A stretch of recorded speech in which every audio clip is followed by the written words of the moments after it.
I would like to talk today about trading in volatile markets. As you know, the last several months, the volatility has really picked up, and what we want to do is show you the strategies that we use in volatile markets to profit. And these are longer-term trades that last between a month and 3 months. So we're not short-term traders. We don't watch the market. You know, if you just look at your positions once a day to make sure you're not stopped out, then that's all you got to do with these strategies. So we don't follow the market closely. We simply put our option strategies into place and then just monitor once a day to see how our positions are doing. I found that the longer-term trades it's a better way to trade for the average trader rather than watching the market closely and try to profit with short-term trades. Very difficult to trade over short-term periods. So our brokerage statements that I'm going to show you shortly here show that we have over $1 million in open trade profits as of last week in our 2 trading accounts. So I just want to show you some actual profits, and we are doing well in these volatile markets. These are spread trades, and in our first account we have a $901,000 open trade profit. In the second account we have a $181,000 profit. So just want to let you know that these strategies are working. And here's an interesting slide that I took a snapshot on February 5th. The Dow dropped 1,175 points. That's a 4.6% drop. That same day, our portfolio of option spreads only declined 0.6%. So we were able to ride out a huge drop in the Dow with a very small loss. And this is a snapshot of the portfolio that day. We had $19,000 loss, which translates to a 0.6%. This is a large account with over $2.7 million in it. But if you were to experience a 0.6% loss in a $10,000 trading account, your account would be down $60. So losing $60 in a day that the Dow drops 1,175, that's a good way to trade. So the overall goal for the optioneering strategies is to maintain a 3-to-1 or higher profit to loss ratio. And the profit to loss ratio is calculated by dividing your profits by your losses. And it's a good overall measure of risk in your portfolio. So we always trade with that in mind, that we want to maintain at least a 3-to-1 profit to loss ratio. The higher the profit to loss ratio, the better. And I pulled up some recent closed trade results just to demonstrate how this works. So these are closed trade results. Some were this year, some were last year, for the BRIC ETF. That's the Brazil, Russia, India, and China ETF. And if you add up these profits in this column, the total profits were $103,000. Total losses were $11,000. So if you divide those total profits by the total losses, you come up with an 8.9 profit to loss ratio. So we were able to maintain our 3-to-1 or better profit loss ratio in this example. Here's another example. This is for Home Depot trades over the last couple years, the closed out trades for Home Depot, and we had $251,000 in profits, $30,000 of total losses. So if you divide the total profits by the total losses, you come up with an 8.1 profit to loss ratio. So we always keep that in mind when we're trading. And if we're going to risk 10% on a trade, then we want to expect to earn a 30% trade on our winning trades in order to maintain that 3-to-1 profit to loss ratio. So let's take a look at how we achieve that 3-to-1 or better profit to loss ratio. And I'm going to look at 5 different strategies today, and I'm going to focus on the ones that have been working well in this volatile market. So we'll look first at a put selling strategy, credit spread strategy, option purchase strategy, option debit spread, and our profit guard spread strategy. So we'll look at these different strategies, and with keeping in mind our 3-to-1 profit to loss ratio and how these strategies can help us maintain that ratio. So the first one we'll look at is a put selling strategy, and put selling strategy is a bullish strategy that's implemented by selling to open a put option, and the net result of this is you're short a naked put. So just keep in mind with put selling, you're short a naked put, and if the underlying stock closes at or above the strike price of the put option at option expiration, the short put will expire worthless, and then you pocket the option premium that you sold. So the goal with the short put selling is that the stock closes at or above the strike price of the short put, and then you profit. Let's take a look. This is a option chain for American Express, and American Express trading at 95.61 last week. So if you sold the 95 put, which in this case is there was 33 days to expiration, so it was about a month to expiration. The bid is 233, the ask is 251. So if you're going to sell this 95 strike put, you could probably sell it at about 240 if you split the difference between the bid and the ask. So let's assume that we sold the at the money put at 240, and recently AXP dropped about 13 points. So if you're short an at the money put and the stock closes 13 points below the put, you're facing a huge loss. So let's assume that you in the middle of this sell-off here, you closed it out after AXP had dropped 7 points. So about halfway through this sell-off, if you just simply exited. So if you sold it for 240 and it dropped 7 points, you'd incur about 190% loss on the trade. So sell at 240, buy back at 7 equals a loss of about 191%. So that's the risk you face with put selling, is that the stock is going to decline below the strike price that you sold, and in volatile markets, that's very easy. That can happen very easily. So you always want to be mindful when you're put selling of the huge risk you face if there's an unexpected sell-off in your stock. Here's another example. This is for Chevron. These puts are 33 days out from expiration. So if you were to sell the 115 put, the bid would be 226, the ask would be 251.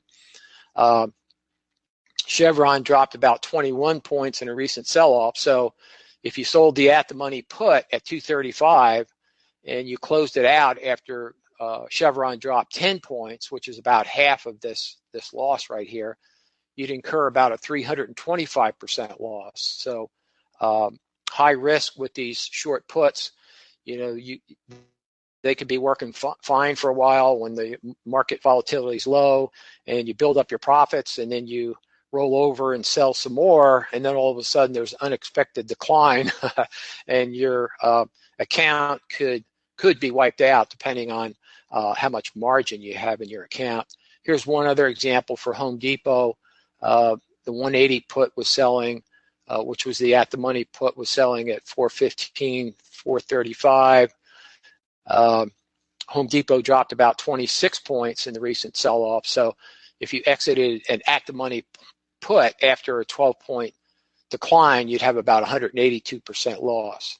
So It's very difficult to make up for a 200 or 300% loss on a trade. So depending on the amount of margin you keep in your account, your portfolio of short puts could lose more money than you invested in a unexpected market decline, and then you would owe your broker money. So it would be hard to maintain a 3-to-1 or better profit to loss ratio in volatile markets trading short puts. So that's the first strategy we're going to look at.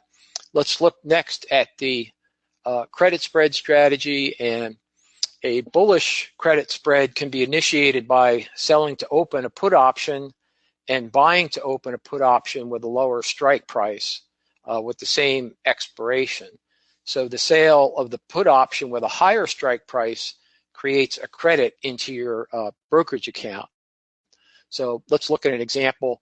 Let's say we want to do a credit spread on Home Depot. Home Depot trading at 178.96.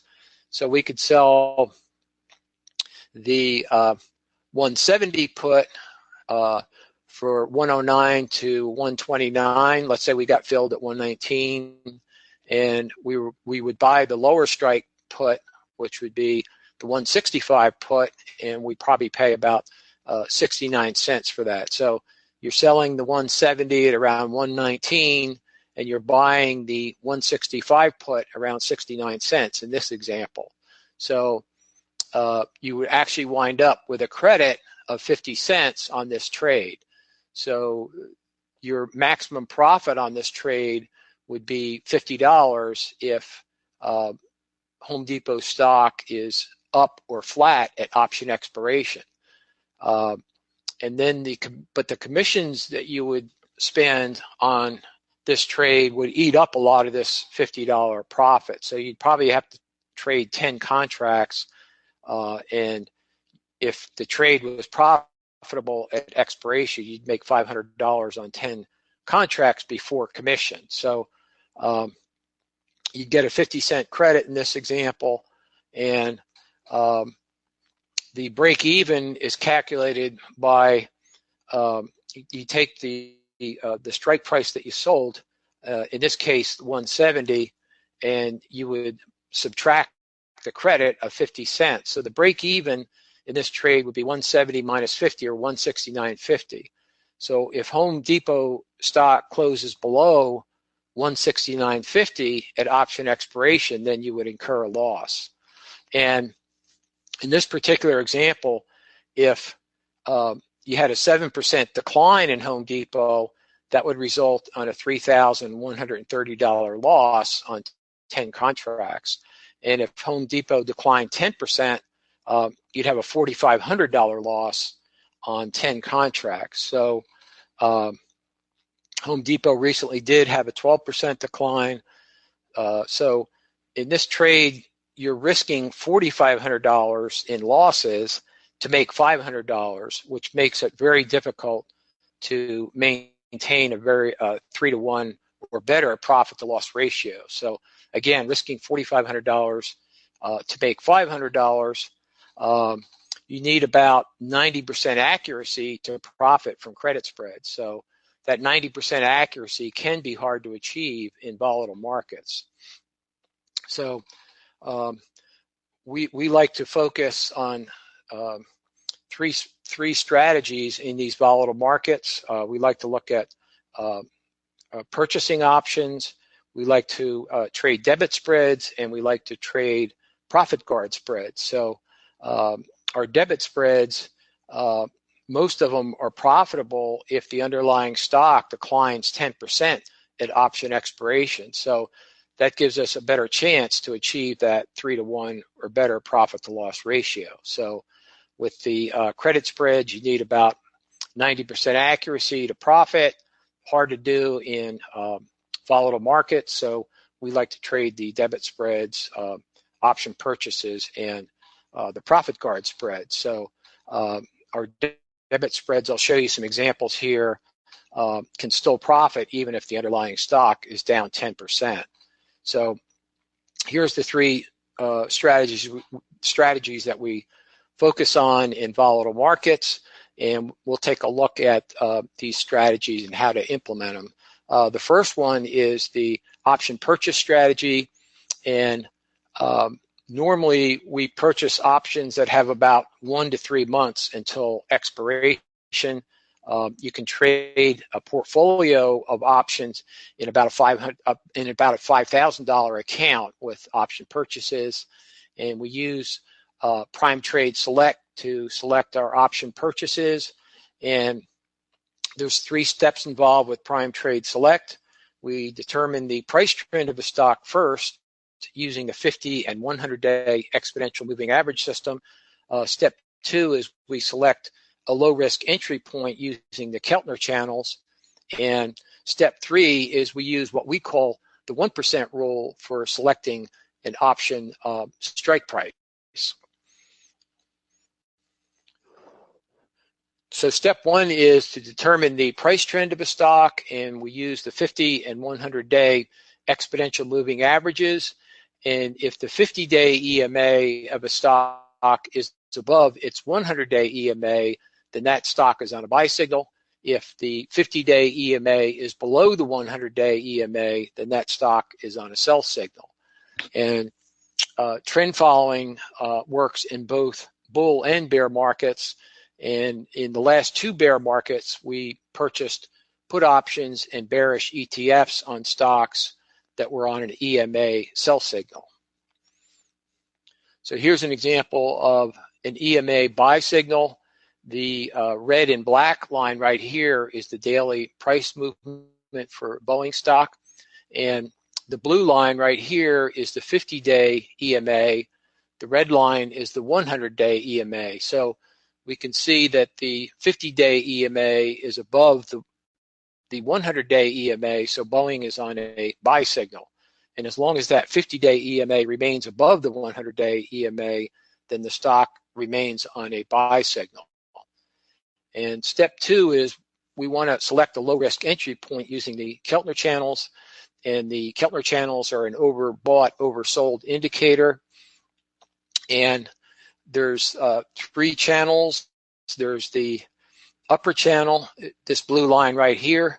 The middle channel is the dotted line, and the lower channel is this lower blue line right here. So there's 3 channels, and we use this as an overbought, oversold indicator that helps us time our entry. So when a stock is trading up near the upper channel or above the upper channel, the stock's getting overbought. And when it gets down to the middle channel or lower channel, then the stock is getting oversold. So we can see with Home Depot, it got overbought, retraced, got oversold, rallied, got near the upper channel, was overbought, sold off. After the sell-off, you could have bought anywhere in here, and the stock rallied after being oversold, became overbought, sold off, became oversold, rallied. So you can see that Home Depot, in this example, is following these Keltner channels, and you can time your entries with the using these Keltner channels. So when a stock is trading near the upper channel, it's overbought and normally retraces lower.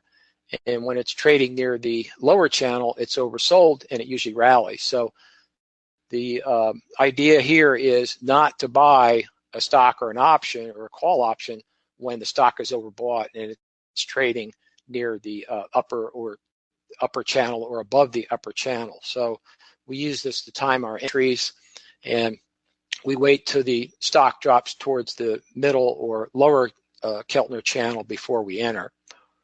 So I'm going to just show some trade examples here. And these our brokerage transaction reports show options that we purchased using the Keltner channels to select a low risk entry point. And what I did is on the price chart, I circled the date that we entered the trade. So you can see what happened after we entered the trade. And you'll notice that the stocks rallied after our call purchase, producing profitable trades. So these are examples of how the Keltner channels help us select a low risk entry point. The first one is for the leveraged Dow Jones Industrial Average, the UDOW, and we can see a very strong price uptrend from the lower left corner to the upper right channel or upper right corner. And the question is, if you wanted to participate in this big move, where do you jump in? So we use the Keltner channels to time our entry. You can see the UDOW dipped right here, hit the middle channel, and we bought the 55 strike call right in here. And then you can see after our entry, UDOW rallied, so we got a low risk entry using the Keltner channels, and we waited till they dropped to that middle channel there before we entered the trade. Here's another example. This is for Boeing. We still own Boeing. It's been a good stock for us and a good option to own. And you can see, again, another strong price uptrend. The question is, where do you want to jump in? So we waited till the price hit the middle channel, and then we bought the Boeing 180 calls right in here when it hit the middle channel. So here's just a few more examples. This is for the utilities ETF. Waited till it retraced and then bought the 42 strike call right here at 6:30. This is Starbucks.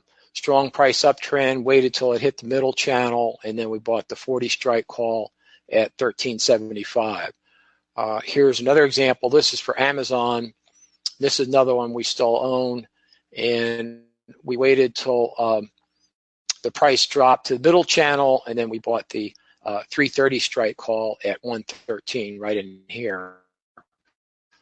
Of course, Amazon's trading now at around 1,500, so we've been riding this one for a while. So these are examples of using the Keltner channels to time our entries.